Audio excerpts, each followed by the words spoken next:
First off, I want to dedicate my talk tonight to Don Morris, and there's a reason for that. Don told us this afternoon in his talk about the work that went into defining the 9825 and the realization after talking to customers out in the field that controlling things was a big market opportunity.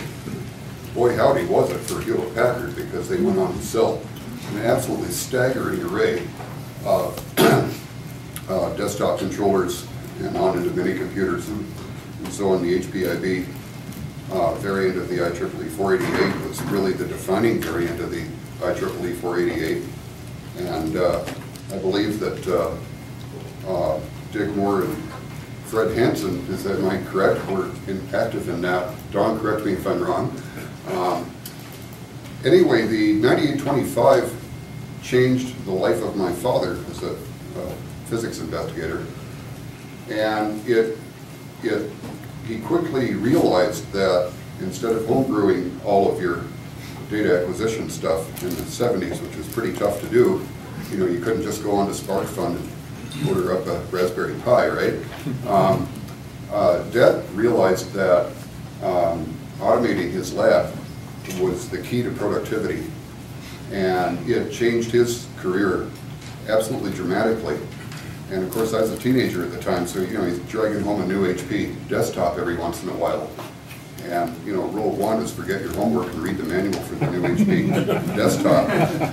That's probably why I got a D in history when I was trying to get an A in programming.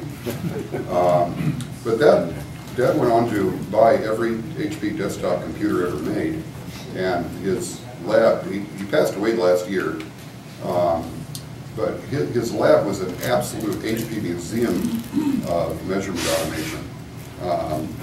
2 atomic clocks and every imaginable signal generator and spectrum analyzer, and the list goes on and on.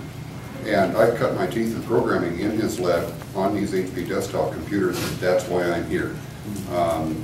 When Dad came home with the HP 35, I was in the middle of doing my slide rule homework from junior high school, and I went in the next day knowing that everything had changed forever, and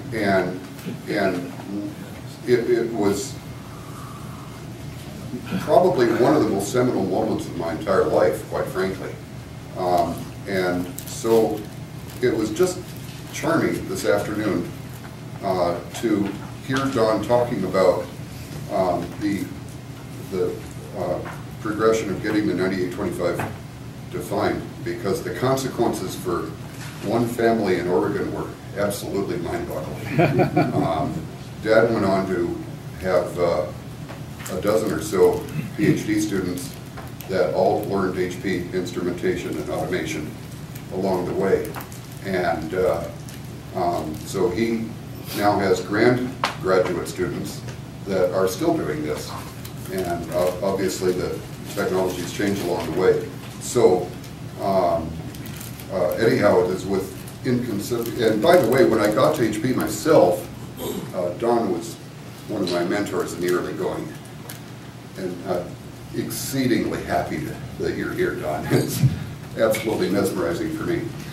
So with that introduction, it's time to move forward.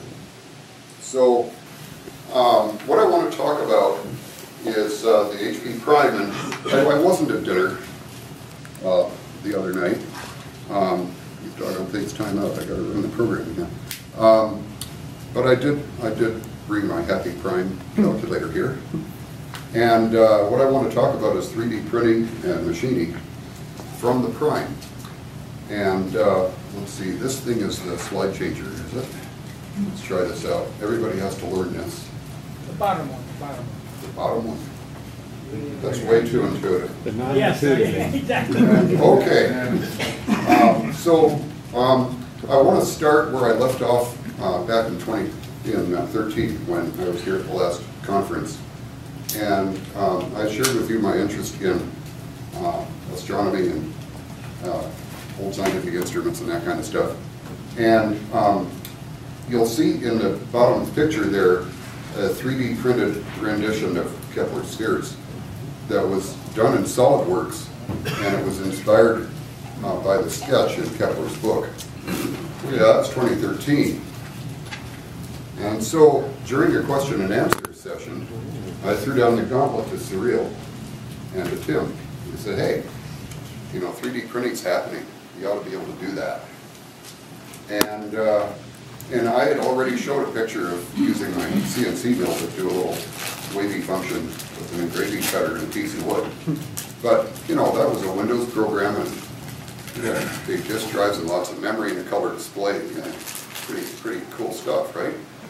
But what about that challenge? I haven't seen any 3D printing or CNC machining updates for the Prime calculator. Now, I'm sure that's a casual oversight on the part of Tim, who's just walking in.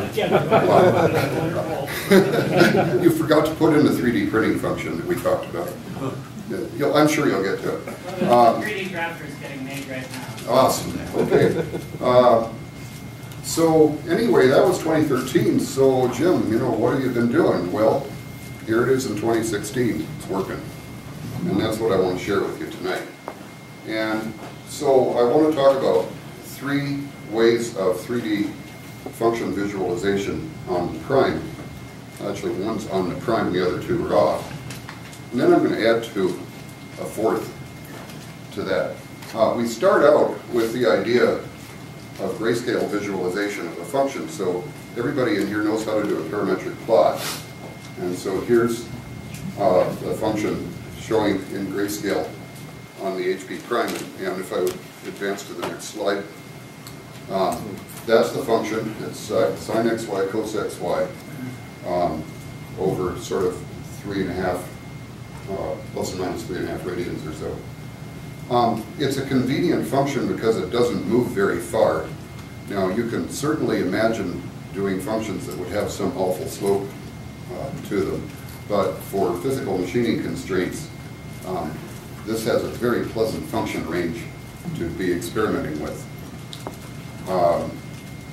And so the program to do that is on your thumb drive. It's called Make Grayscale, and it's just a brute force parametric plot. And really, I'm not going to walk you through the code, except in the lower right there are 2 lines of code that are the magic code. These buttons are too complicated. Right here, I'm calculating a level, which is a grayscale level, and it's the integer part of the function, the call to the function, which is defined up here in a little routine that you can swap out your own favorite function and try other things. And so then you use the pix_on_p command to set the grayscale level. So those are the only 2 magic lines of code, and as everybody else knows how to write for next loop. So that was pretty cool. And my idea, this investigation started actually in March or thereabouts. And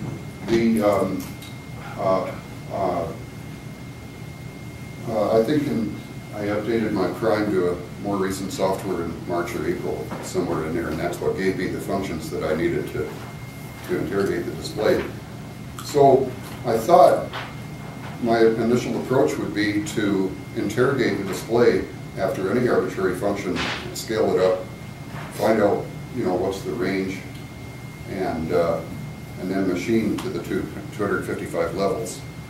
And I'll pass around an example of what happens when you do that. It turns out to be surprisingly disappointing. There's an awful lot that goes into that. But anyway, so now I want to, with that as a background of how you represent the function, what I want to do is introduce you to the file types that we're going to be talking about here.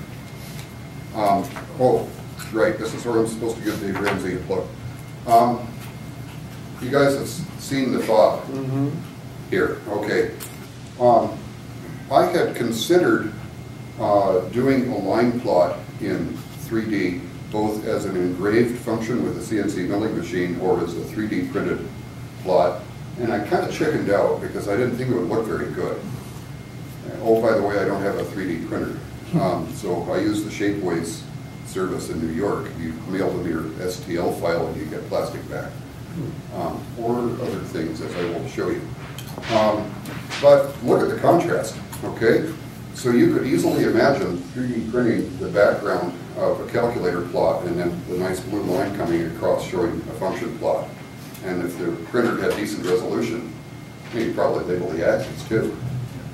That was a bridge too far for this talk that I think I'm glad I didn't take that. But this is wonderful because this is proof of concept that as the printers get better and the materials get better, you can have those crazy conversations about doing this and doing it in color.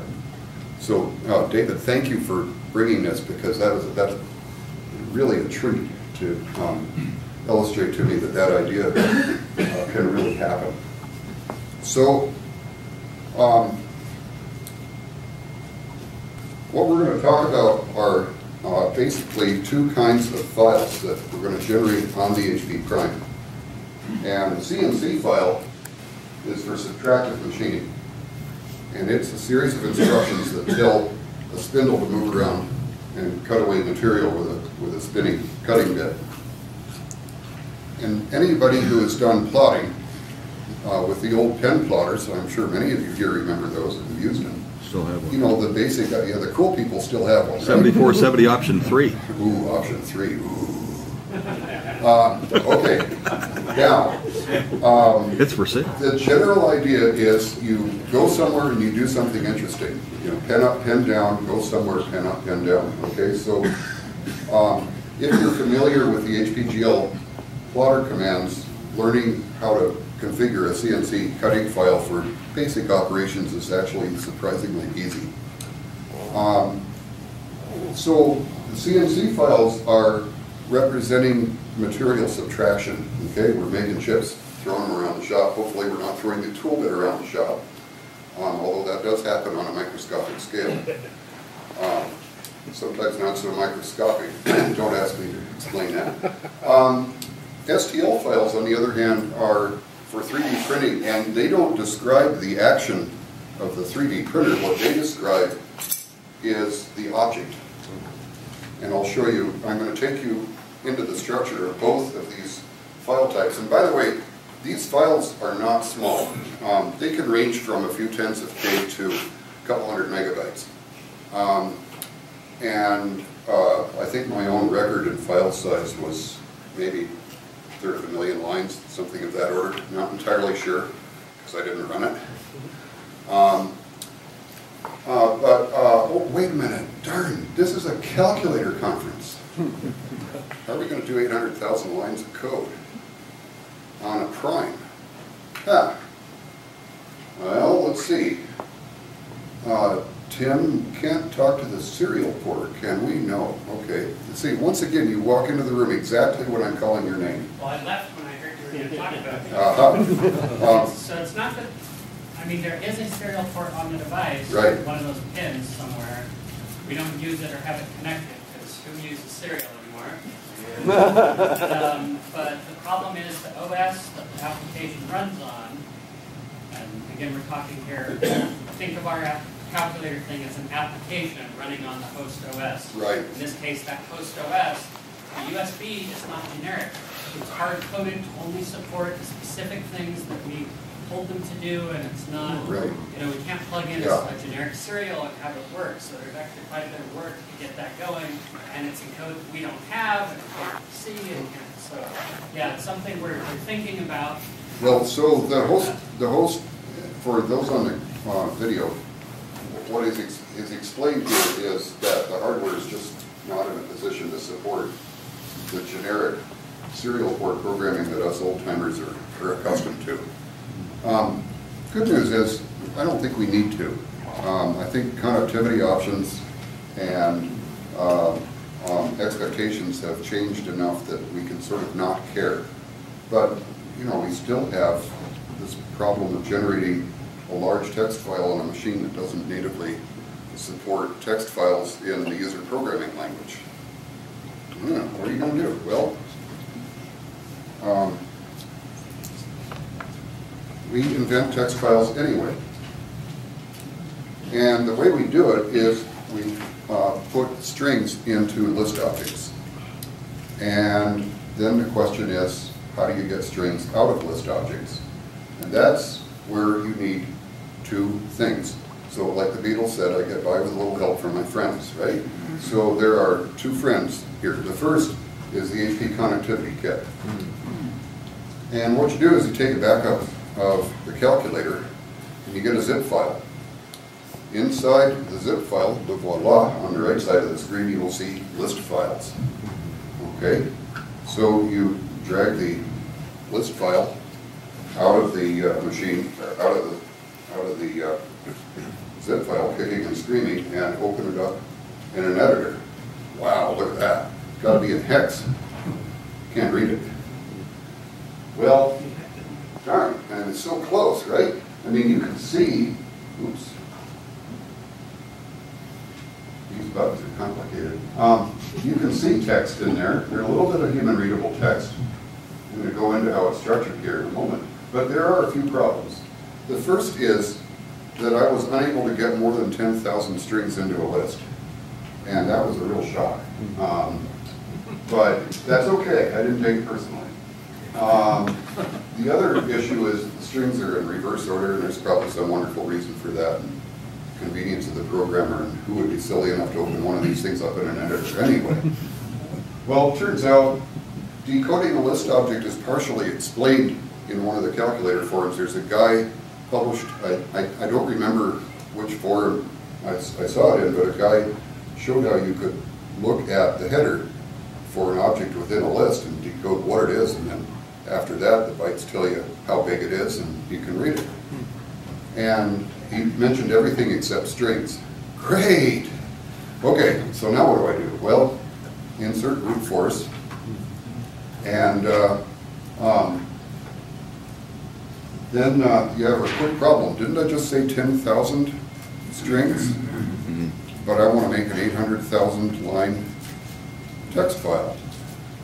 Well, that's complicated. Okay, so the way you do it is you cheat, and you condense small strings into larger strings. And you'll see now the text of all the programs is on your zip drive, on the little USB stick. And it's also in the text of the paper. So what I did was I just picked the pipe character as a delimiter, and I concatenate these lines of CNC code into one string. So now we have reduced the line count from 6 to 1, and it gets much better. Turns out in practice you can get a couple K per list element without suffering undue pain. Let me quickly identify undue pain. Undue pain is that when you back up the calculator, it goes to sleep and never comes back. And basically I looked at it as it's a union shop, okay? And they said, are you kidding? Not on my watch. That's okay. So then the next challenge was how do you organize, generating all this stuff. And it turned out that that problem was in parallel with one of the dilemmas you have in subtractive machining, which is if you take too big a cut, you break your cutter. All right, so I wrote a program in C#, and it's terribly complicated. It has this button at the top that says read list file, and it has this button at the bottom that says write CNC file, and in between is your code. Okay? And oh, by the way, with one line of code, you can put that on a clipboard so you can paste it into some other program. Now that program fits on one page. This is all the code. There's other junk around a Windows program, and I'm not going to walk through this code with you. What I want you to take away from this is that it's a really trivial task to unpack one of these list files and generate a series of strings. And the source code's there on the paper, and you can try it and write it in, the tool set of your choice. But it's just not terribly difficult. Okay, so let's see. Now we have the ability to put a lot of small lines into a list. All right, time to get to machining. On the left is a series of instructions to cut a square. And I'm going to walk you through this just because it's short. This is the milling machine over here. They come in small, medium, and large flavors, and they're made in as many form factors as you care to imagine. This runs Dr. DOS 6.2, very up to date. Really, I want to be hit here. Right? It's not broken, don't fix it. That's it, and it isn't broken yet. So I'm going to walk you through the G code just because it's fun. The first line simply sets all the basic assumptions. This is in an analog into HP 41 is to be setting all the flags that control radians and numeric display mode and everything else. Turn on the spindle at 3,000 RPM. Go somewhere quickly. That G00 means go somewhere quickly. Your coordinates are X2, Y2, and Z half an inch above. I'm assuming that Z equals 0 is the top of a block of stock. And then I'm going to go slowly now, G01. I'm going to drop to 200 thousandths below the material surface. And then at a feed rate of 8 inches per minute instead of 2, I'm going to cut out a square with these four steps. And then I'm going to lift rapidly back out to Z3. Turn the spindle off and I'm done. Okay, so that would go cut out a square. And this is the point where I thought I should do the function plot, and then I chickened out and I didn't. And so if I was doing this again, this is where I would insert function plotting in CNC machining, because now you can see, you can write this code on the back of a napkin. This isn't hard. Okay, what is hard is getting the machining parameters right. So, what are the logistics? Okay, I've got a 1/8 inch diameter cutter that's about 1 inch long. Picture of it here. I'm going to spin it at 30,000 RPM and plunge it into aircraft grade aluminum at 10 inches a minute. What could possibly go wrong? Okay, well, lots. The good news is these little cutting bits are, like $1.50 a piece. So, they come out of China with free shipping, and some of them are sharp and some of them aren't. You got to know who you're buying from. Yeah. The strategy for handling this is to start the program on the left side of the stock and cut just with the part of the tip. I'm not going to do a full plunge. I know I can do a full plunge for a little while, and then the cutter will give up. But if I'm going to do this all afternoon, then you got to be nice. There's just no other way around it. So the strategy is to do a series of vertical passes. And this pattern height that I'm referring to down here is the depth of the cut. So this is the view from above, this is the view from the side, and the pattern height here is magnitude, I think it was about 2/10, somewhere in there. Turns out going sideways with one of these cutters for a shallow pattern height like that, if you take cautious steps of about, say, 4/1000ths of an inch per pass, not bad. It'll do it all day, no problem at all. But if you were doing something larger, you might want to break the pattern height up and do the first little bit down and clear that material away, and then do another pass. And I can't remember what my next slide is.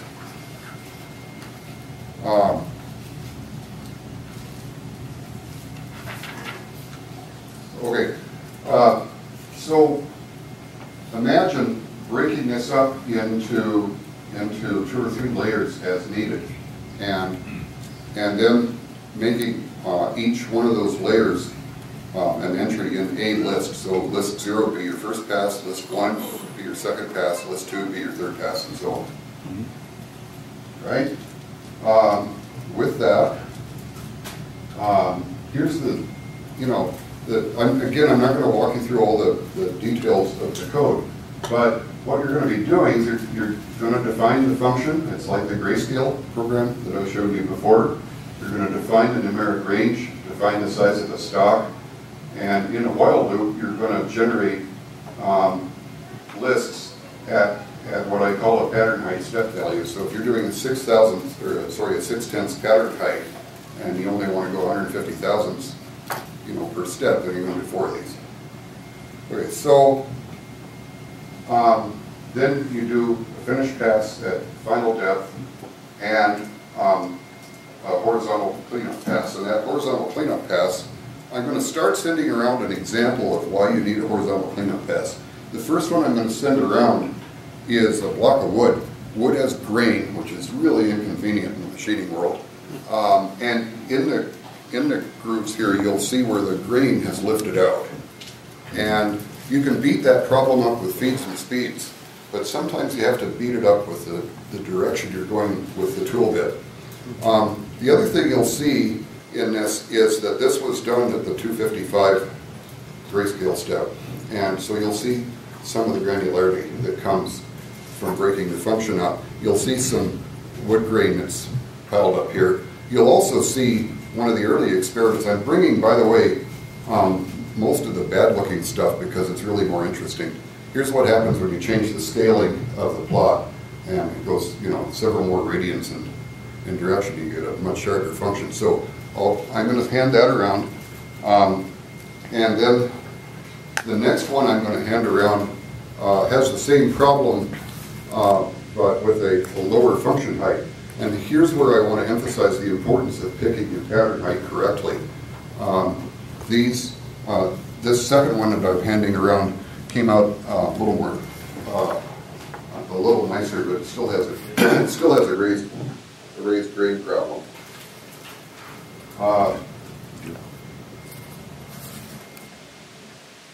Okay, I'm not going to walk you through the entire program as I've said before, but just generating a code for the vertical path looks rather simple. I have some variables that track the line, contain the line of code that we're generating, and you can see that I'm accumulating each G-code instruction with, and this is the important part, the pipe character. And I'm concatenating all these things together. And I'm doing the entire vertical pass, and then at the end, I'm adding it to the list. And so now instead of having, many thousands of entries in a list, I might only have, a couple thousand or something like that. So there's an analog to right column up, there's a right column down, there's a right column left, and a right column right.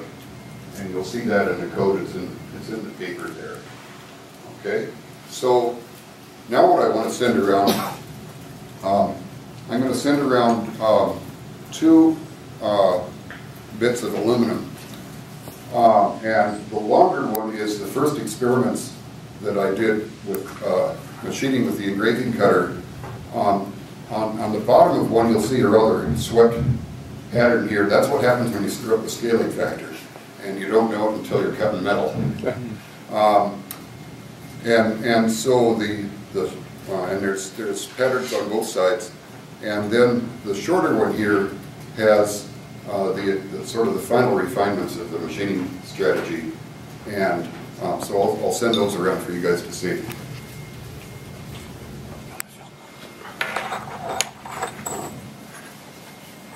Okay, what did go wrong while I was doing this? I didn't break any cutters. I did waste a little bit of aluminum. But what I did prove to my satisfaction was that the workflow of getting the G-codes generated on the prime and then slurped up into the PC, transferred to the mill and run was surprisingly pain-free. The little write CNC file button did all the work. I transferred that to a memory stick, stuck it in the mill, boom, I'm cutting metal right now. It's great. Helps if you get your origin set correctly. Don't ask me why I'm telling you that. But this is completely within the range, and this is the big message out of this for both the CNC machining and 3D printing participate in these robotics challenges. Wow. And the sophistication of the work that they're doing in these high school shops is utterly mind-numbing. And if you haven't been to one of these schools and seen one of these NASA robotics challenges, I really encourage you to watch the local newspaper, you know, because it's a great story. Every newspaper wants to talk about these robotics challenges. And what they're doing for this next generation of kids in the maker movement and so on is truly inspiring. So the distance from a calculator to cut metal like this is shorter for high school students today than it ever has been in our collective lifetimes as a bunch of geezers wearing flannel, right? So, and a CNC mill isn't necessarily cost prohibitive for a motivated high school instructor. They'll go out and get grants and hit up the Rotary Club and do car washes. You can raise a few K to send the kids to Washington or Handheld or whatever. So it's not cost prohibitive. A question from Richard. Once you get everything done, is there a simple function where you say, I want to cut faster? In other words, what determines the speed of cutting? The question was, how do you determine the speed? That is where the magic comes in. No CNC machinist should ever start without being an accomplished manual machinist. You need some basic instincts about the type of cutter that you're going to select and the speed you're going to run it at, the feed rate, and so on. Here's the good news. The analog for machinists to the giant collection of 41 ROMs that we've heard about today is at a website called CNC Cookbook, if I remember right. And there's a program called G-Wizard that you can buy very inexpensively. And G-Wizard is a collection of knowledge of machining parameters for every imaginable material and cutting bit and feed rate and horsepower rating on your spindle. And it is shockingly good. Tim has a question. I don't have a question. I was going to comment after your statement. Just something. Oh, okay. So for a modest investment, you can find, you can find some reference tables for speeds and feeds on the web, but the G-Wizard calculator is really the definitive place to go now. Yes? So speaking about speed, how long did it take to do this? Maybe 40 minutes. Yeah. Some go a lot longer. We'll talk about that soon. Tim? All I was going to say is the really interesting thing about aluminum is it's essentially the only machined material for which they have not yet found a maximum speed.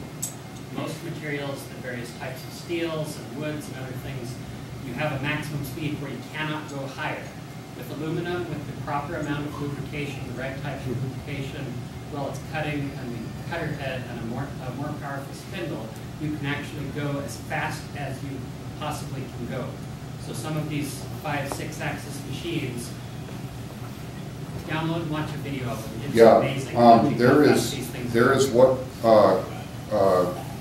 There's a staggering array of YouTube videos about high-speed machining of aluminum.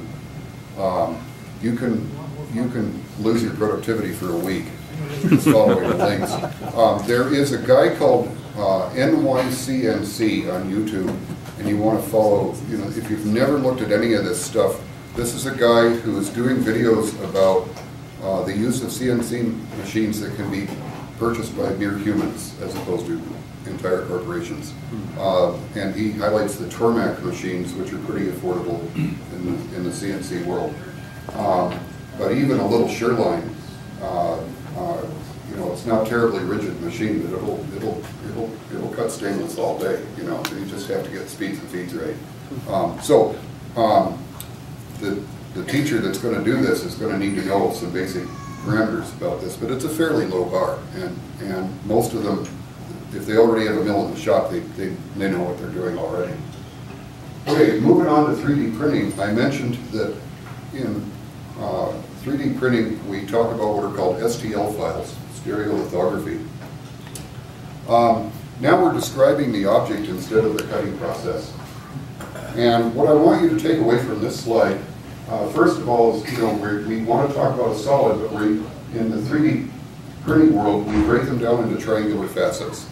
And so all parts of the object are described as triangles. Triangles have vertices, and we're going to have some code that writes code that describes vertices and facets. Faceting.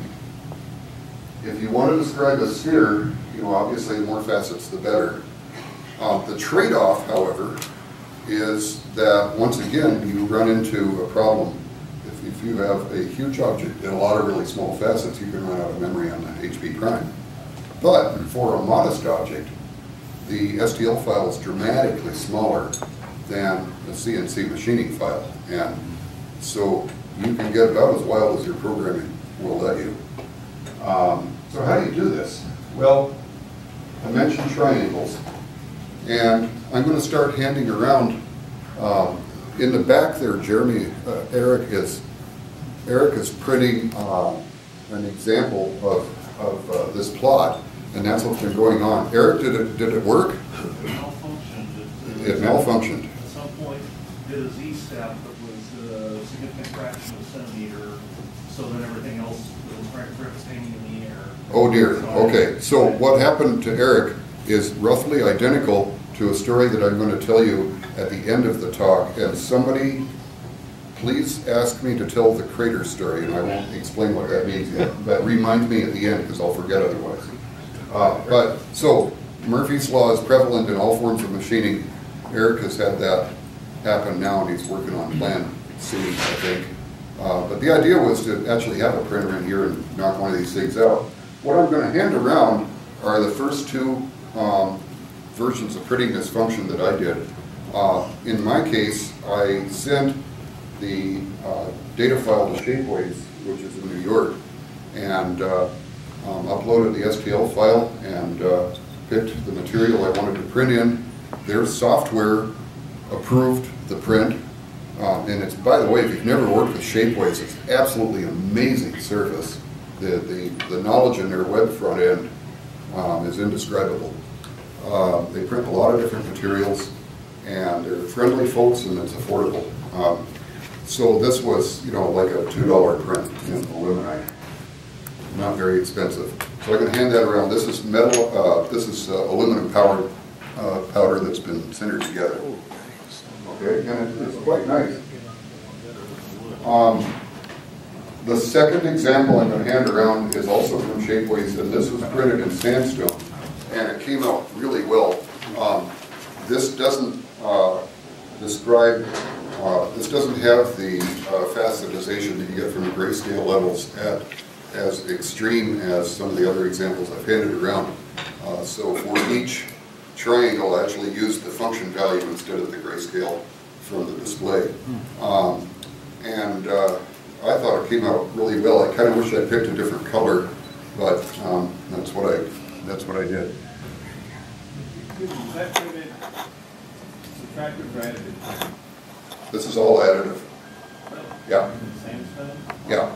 Shapeways site has a staggering array of materials, ranging from simple nylons and plastics to sandstone to steel, bronze, rare metals. I mean, you want to print in silver, jewelers are doing it all the time now. And we'll talk about that a little bit more in a moment. So what I want to do real quickly is walk you through how you describe an object. It's all, as I said, it's all triangles. So the base of this thing can be described with just two triangles on the front, and correspondingly 2 triangles on the bottom, and then the back, left and right. But only to the level of the base. After that, you got to do triangles for each function step. So in this example here, about every probably 4 to 5 thousandths of an inch, I've got another column of facets. And so in the program, you'll see the listing in the paper. You'll see that the program starts out by describing the base and then goes on to build the edges and then finishes off by describing the tops. The thing I want to take you away with is how simple the base part is, and really this gets less complicated as you look at it longer. Okay, what's inside an STL file? There are two STL file standards. One is ASCII, one's binary. Guess which one's more efficient? Guess why I picked ASCII. The structure of a file is that it begins with the word solid and then the name of your solid, and it's going to end with solid and end solid, and in the middle are all the facets. And a facet is described as 3 points in 3 space, and it's got a normal vector, unit normal vector from the center. This is the right-hand rule. In practice, those values for the normal can actually be 0 because the software that reads STL files has gotten a lot better these days. It is considered good form to provide a unit normal that sort of generally points in the right direction, because if the software interpreting your STL file gets a little confused, it will look at your normal and go, what was this guy smoking? And if you give him a good hint, he'll roll with it. So it says outer loop, and it shows 3 vertexes, end loop and facet. You're now experts in STL file generation because that's all you need to know. Yay. It's seriously, you can write these on a napkin. You just add facets until you have a solid. There's a few rules that are good to follow. You want a model that is watertight, no holes. If there's a hole in the model, the slicing program that drives the 3D printer will get confused and whine and complain. You don't want that. Okay, I'm going to gloss over the formatting of coordinates. Just suffice it that to accommodate a small file size, I needed to saw off trailing zeros, and I needed to make sure that there were trailing zeros if they were needed, and that's all about. How do you make a vertex? Well, you use the format function on the previous slide. You just glue together the text. Okay, so there's a vertex with 3 coordinates and a pipe character. Remember pipe characters? Okay, we love pipe characters. We're going to have more of them. Okay, here's a facet. This is a function within the program, and its parameters are the normal values and the coordinate values, and it's just gluing together strings, concatenating them all together and returning them. Okay, so now you pile together a bunch of facets and stick it on the list. Okay, this is the fun one. Okay, this is the top. This is where you get to do all the stuff that looks like it should be scary but isn't really. The call to the facet routine shows the unit normal pointing straight up. That's the 001, and then here is all the different parameters that you need. The variable INCR is what you pick to determine how far you're going. STL files, by the way, do not have units. Okay, your slicer program will ask you what the units are. So if you want it in centimeters, it's a good idea to make your software generate, centimeter coordinates. But the slicer programs and the Shapeways user interface will let you change the units. So if you want it in feet, sure enough, they'll do it. It's just money, right? Okay, so I've sent around the 3D examples, and they're probably halfway through the back of the room.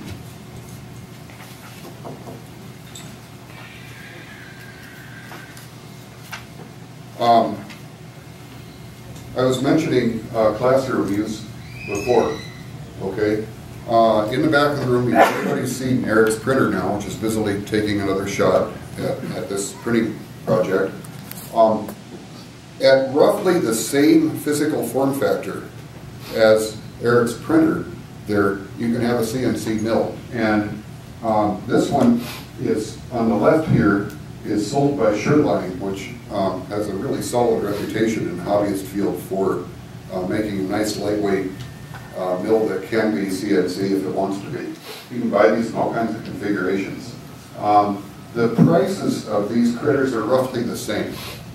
So sort of mid-few K will get one up and running in a classroom with the PC to drive it and software to drive it. So my argument is that any STEM class, any science class or machine shop class that wants to do this stuff can do it without, floating a bond measure with the voters. And this is car wash fundraising territory. It can be done. I've seen it happen. They did one up in Salem, and they bought a little CNC mill for, I think it was Salem High School, and they raised the money in 3 weeks. Had no problem at all. So if it can be done, you need motivated people to help make it happen. I'm almost done. Okay, so that's pretty cool. So here we are in 2016, and I'm adding a line here and a couple objects you haven't seen yet.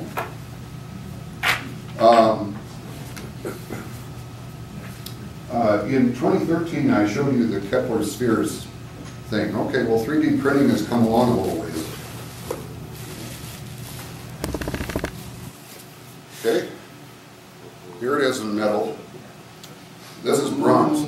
Wow. Okay, and this was printed in casting wax, and then a foundry cast it into bronze. And this is scaled down. It's about 2/3 the size that I wanted it to be, but it's the outer limits of the wax printing machine that Shapeways has. I'm working with other foundries to see about, I really want this to be maybe twice the size, and keep the small bits, the small lines at scale, not have them get fatter as the thing gets bigger around, so you'll see more detail down in the center. But this happened this summer, and it's been an absolutely enormous amount of work to get to this point. But again, Shapeways. So I'll pass this around. By the way, this is $1,000, so try not to drop it, please. Or at least do so on the base, where you won't dent anything. That's an example of where you can do neat things with a fair amount of detail. I am not proposing, by the way, that you would ever attempt anything of that complexity on prime. But what I did want to get across is the notion that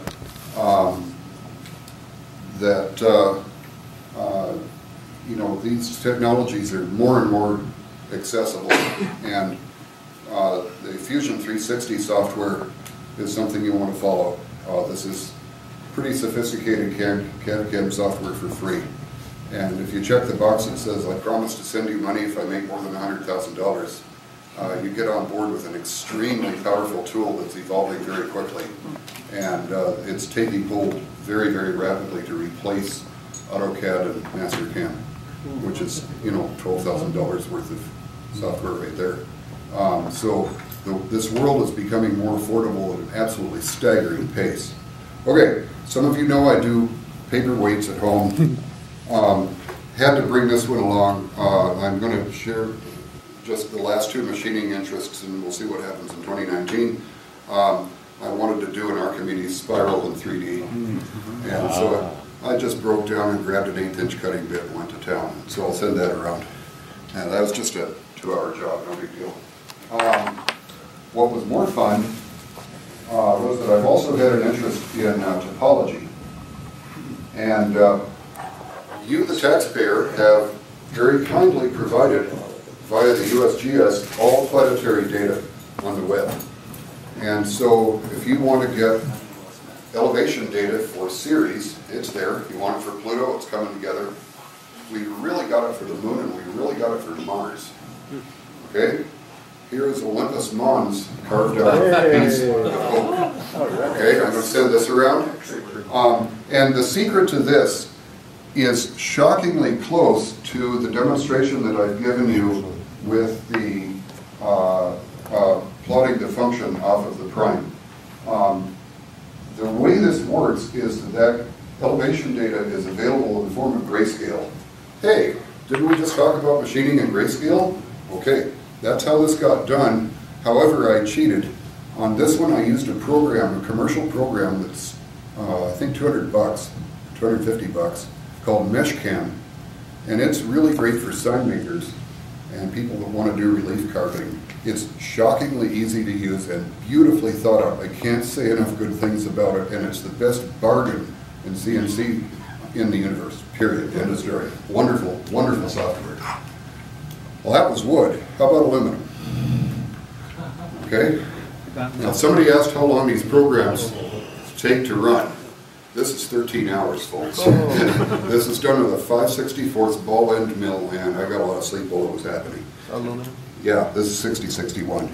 By the way, don't use, when you're buying aluminum for these things, for God's sakes, buy good aluminum. You know, ideally what you want is 7075, but it's expensive. But you're run-of-the-mill 6061 T6 machines all day. And it's friendly, and you don't need gallons of coolant. I run these dry. I pick my feeds and speeds so that my chips are at a decent size. They get evacuated and they get blown away by an air blast. And so no oil. You don't use any oil. I pump a lot of oil through the ways. I have an auto lube on the mill, and yeah, I'll definitely make the base of the mill wet with oil, but that's just keeping the machine alive. Sure. That's it. I'm open to questions. The crater story. Oh, thank you, Joe. Joe gets a style point for, okay. Crater story. In machining Olympus Mons, on the wood piece that's going around, that was done in 2 passes. And the first pass was with a 1/8" diameter cutting bit, and then the second was a finishing pass with a 1/16" diameter cutting bit. Great. It actually came out pretty well. I regretted doing it in wood because of the grain. It just really doesn't look all that great. If you scale it up, however, it looks pretty nice. And the nice thing about Meshcam is it'll smooth off the rough edges for you. And so you'll just look like a genius. It almost, you know, you can do this a foot square. My friend Justin CNC will do that, and it ran probably 14 hours, if I remember right. Looked pretty good. It's still in the shop. I can't take it out, apparently. He likes it. So what went wrong in craters? Murphy's Law, as has happened to Eric here and has happened to every machinist in the world. I thought that I would really like to do an Olympus Mons in much greater detail. So I roughed it out with a 5/64 end mill and then proceeded to start a finishing pass with a 20,000 ball end mill. And it was going great until it didn't. And there is what is either a bug in my procedure or a bug in Meshcam, and I do not know the answer because this only happened a few days ago. But it turns out that plunging a 20,000 ball end mill an extra millimeter deep into the bottom of a crater is not a good idea. And it really, what you get is molten slag. It didn't break the bit, but it looks horrible, and I forgot to bring it. I would have loved to have handed it around just to, you know, show you that not everything is the finished article. So anyhow, that was so the idea had been to get more detail down inside the craters. Looks great when you scale it up. What's the RPM you run on the? 30,000. Okay. So now my mill spindle will only go 5,400. What I have attached to the mill is an auxiliary spindle made by a company called Kress. And if you went to the German Panzer Tank Division and said, I want a Dremel motor tool, this is what they would hand you. Bearings are spectacular, it cools well, runs countless hours. They're not expensive. You can spend $5,000, $8,000, $9,000 on some air-driven high-speed spindles that go to maybe 35,000, 40,000 RPM on a good day. Or you can spend a few $100s on a Kress and you're way ahead. You make one bracket to bolt it onto your spindle and you're done. Okay, thank you very much.